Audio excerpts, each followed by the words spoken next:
ആരാന ഇട്ടേ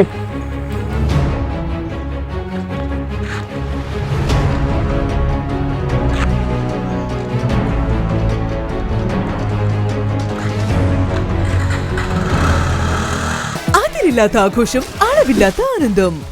Skywave amusement park, Kakkadampoyil, Malappuram. Chaliyar പഞ്ചായത്തിലെ അരയാട് എസ്റ്റേറ്റിൽ കാട്ടാനയുടെ ആക്രമണത്തിൽ ടാപ്പിംഗ് തൊഴിലാളിയായ ജാർഖണ്ഡ് സ്വദേശി മരിച്ചു. ഷാരു എന്ന 60-കാരനാണ് മരിച്ചത്. ഇന്ന് രാവിലെ 9 മണിയോടുകൂടിയായിരുന്നു സംഭവം. ടാപ്പിംഗ് കഴിഞ്ഞ് പാലെടുത്തുകൊണ്ടിരിക്കവെയാണ് ആന ആക്രമിച്ചത്. കൂടെയുണ്ടായിരുന്നവർ ആനയെ കണ്ട് നിലവിളിച്ച് ഓടി മാറിയെങ്കിലും ഷാരു നേരെ ഒറ്റയാന്റെ മുൻപിൽ പെടുകയായിരുന്നു. നെഞ്ചിനേറ്റ ചവിട്ടാണ് മരണകാരണമായത്. 2 വർഷമായി ഷാരു എസ്റ്റേറ്റിലെ ടാപ്പിംഗ് തൊഴിലാളിയാണ്. 150ഓളം ഏക്കർ വരുന്ന ഇവിടെ 18ഓളം പേർ തൊഴിലെടുക്കുന്നുണ്ട്. ജാർഖണ്ഡിലെ ആദിവാസി വിഭാഗത്തിൽപ്പെട്ടയാളാണ് മരിച്ച ഷാരു. മൃതദേഹം ഇൻക്വസ്റ്റ് നടപടികൾക്ക് ശേഷം മഞ്ചേരി മെഡിക്കൽ കോളേജ് ആശുപത്രി മോർച്ചറിയിലേക്ക് മാറ്റി. അതിരില്ലാത്ത ആഘോഷം, അളവില്ലാത്ത ആനന്ദം. Skywave amusement park, Kakkadampoyil, Malappuram.